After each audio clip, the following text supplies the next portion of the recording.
One of the things that the Yetzer Hara tries to convince us, especially when we slip in the area of Shmiras Einayim, when we looked at things that we shouldn't have looked at, and we slipped in that area, and he tells us that now that you did that, now that you saw what you saw, you're impure.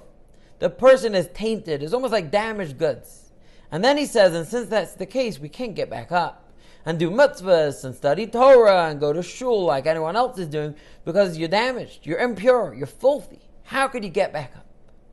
And the Sfas Emes says that it's an absolute mistake. And he explains that the neshama that is inside every Jew can never become impure.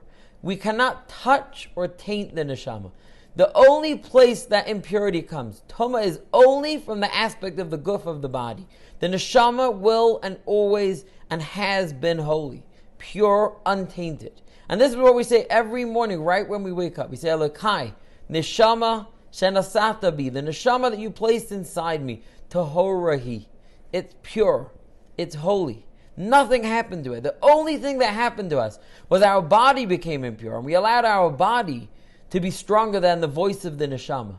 But all we got to do is reconnect to the neshama that was, is, and always will be tahora, will always be pure. As long as we can connect to the neshama, we're back to where we started. And the only question left for us is, how do we get our neshama to overpower the guf? The guf has spoken up. The guf has made itself a little bit impure, but the neshama is not. How do we get the neshama back in the picture? And the Sfas Emes says that there's two ways to do it. One of them is Torah mitzvahs.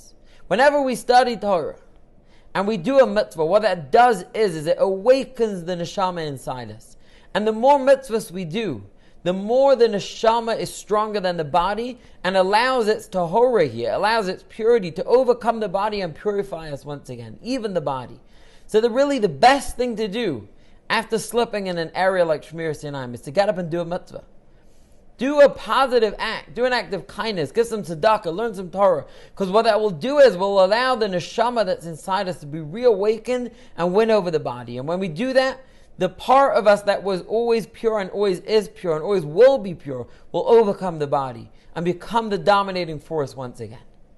And he says we have one other gift, which is in time. And this gift is called Shabbos. The day of Shabbos, the Zohar HaKadosh refers to it as Yoma Denishmasen. It's a day of neshama. We know that on Shabbos we have a neshama yisera.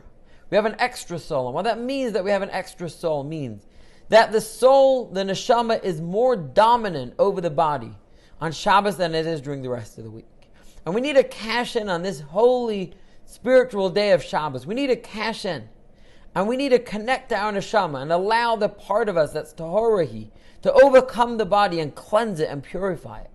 The neshama always was holy. We just need to give the neshama a voice. If we slip, we have to realize that was the body that slipped. All we got to do is reconnect our neshama and let it speak and let it dominate. Torah, mitzvahs, the gift of Shabbos that we have every week. When we do this, we'll allow the neshama to be the dominating force. It always was holy.